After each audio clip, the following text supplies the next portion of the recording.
Di sini kita bakal ngebahas, apa sih yang harus dilakuin sama anak yang masih duduk di bangku SMA, ataupun buat mereka yang baru aja lulus, tapi belum bisa nentuin, apa yang harus mereka lakuin selanjutnya. Buat lo yang relate dengan kondisi ini, gua harap lo mampu untuk nentuin gimana arah lo selanjutnya. Di sini gua gak bermaksud menggurui atau jadi mentor. Gua cuma pengen ngobrol nyantai, dan mengeluarkan beberapa opini gue terhadap masalah tersebut. Dengan harapan dari obrolan kita ini, kita bisa mengambil beberapa insight atau sudut pandang yang mungkin bisa bermanfaat bagi diri kita masing-masing. Jadi buat lo yang punya sisi kontra terhadap opini gue, ataupun lo yang punya pendapat lain terhadap masalah tersebut, bisa tulis di kolom komentar dan kita bahas sama-sama. Jadi kenapa sih gue bahas usia SMA kok bukan usia 20 atau 25 ke atas, atau bahkan usia 30 ke atas? Jadi banyak orang yang bilang kalau usia SMA adalah usia yang baru menginjak dewasa, dengan umur yang masih belasan, atau yang baru menginjak usia 20-an. Jadi mereka belum terbiasa dalam berbagai macam hal, semisal kayak planning jangka panjang, problem solving, atau sesimpel mengambil keputusan secara objektif. Jadi apa sih yang bisa lo lakuin agar bisa mengupgrade diri lo supaya di usia anteng nanti lo bisa ngelakuin apa yang lo harus lakuin secara maksimal, dan lo udah terbiasa dengan hal tersebut. Gua bagi menjadi 4 poin. Pertama, time management. Bayangin kalau dari kita semua gak punya cara atau ilmu tersendiri dalam memanage waktu, terutama buat lo yang masih duduk di bangku SMA. Kalau gak mau mulai habit manage waktu dari sekarang, coba bayangin betapa ribetnya lo memilih dan melakukan kesibukan lo nanti. Bagi lo yang belum terbiasa, lo bisa memulai sesimpel dari mengatur waktu belajar, sekolah, istirahat, main, ataupun aktivitas lo yang lain. Dunia ini begitu sibuk, kita hanya punya waktu 24 jam dalam sehari untuk melakukan aktivitas yang kita miliki. Coba bayangin kalau lo enggak mulai habit manage waktu dari sekarang. Mungkin lo bakal kesulitan buat milih apa yang harus lo lakuin dalam waktu tertentu. Yang pasti kalau lo gak mau belajar time management dari sekarang, lo bakal kehilangan banyak banget kesempatan buat ngelakuin hal-hal yang seharusnya bisa lo lakuin atau bahkan yang belum pernah lo lakuin sekalipun. Intinya pada poin ini, gua cuma mau bilang keterampilan lo dalam manage waktu, sangat berpengaruh pada keberlanjutan kehidupan lo. 2. Relasi. Kalau mau ngomongin karir, poin 1 ini, harus enggak boleh ketinggalan. Mungkin lu semua udah pada tahu kenapa relasi itu penting, tapi ini bukan hanya tentang memilih teman, atau kenalan. Lu harus pintar ngebangun relasi yang berkualitas, bukan kuantitas. Cari orang yang sefrekuensi sama lo. Lu harus pintar memilih orang yang bagaimana.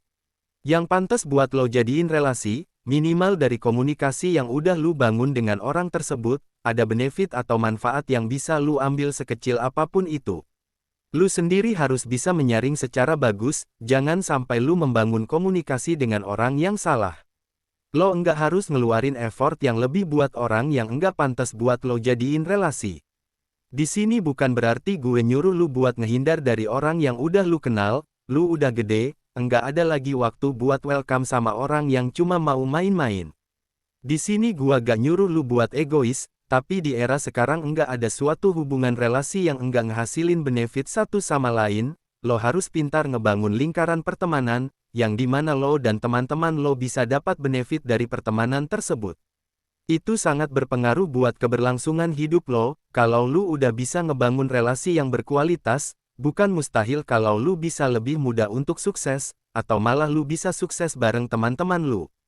3. Olahraga. Mungkin pada poin ini, ada dari kalian yang enggak setuju sama gua. Sebagian dari lo mungkin mikir kalau olahraga itu cuma buang-buang waktu doang. Buat lu yang punya pikiran kayak gitu, lu masih bisa memperbaiki mindset tersebut di usia lo yang masih prime sekarang, tapi itu enggak berlaku kalau lo udah di usia matang kayak di usia 25 ke atas, atau bahkan di atas kepala 3. Banyak dari mereka yang sudah berada di usia matang, mereka nyesel, karena enggak mau ngebangun habit olahraga dari muda. Usia 25 udah suka encok jalan jauh dikit udah ngos-ngosan, atau bahkan udah ada yang punya kasus penyakit dalam, kayak jantung, kolesterol, atau penyakit-penyakit yang lain. Kalau lu emang enggak mau, atau enggak punya body goals, seenggaknya lu harus punya habit olahraga. enggak harus olahraga yang berat, sesimpel jogging, home workout atau olahraga-olahraga kecil lainnya.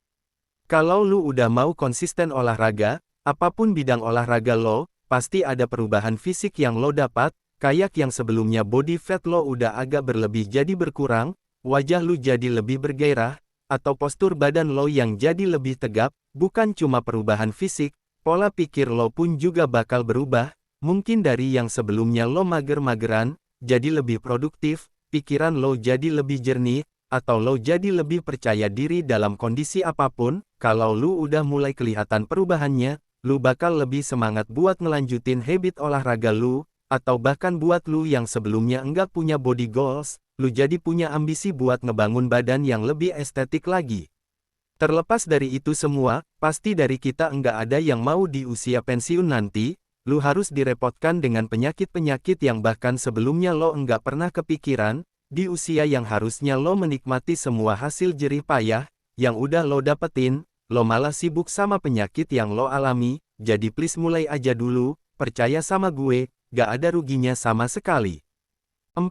Baca buku. Untuk poin yang satu ini, gue yakin banget dari lo semua, pasti ada yang gak setuju sama gue. Di era digitalisasi sekarang, banyak banget sumber-sumber ilmu yang bisa lo dapetin.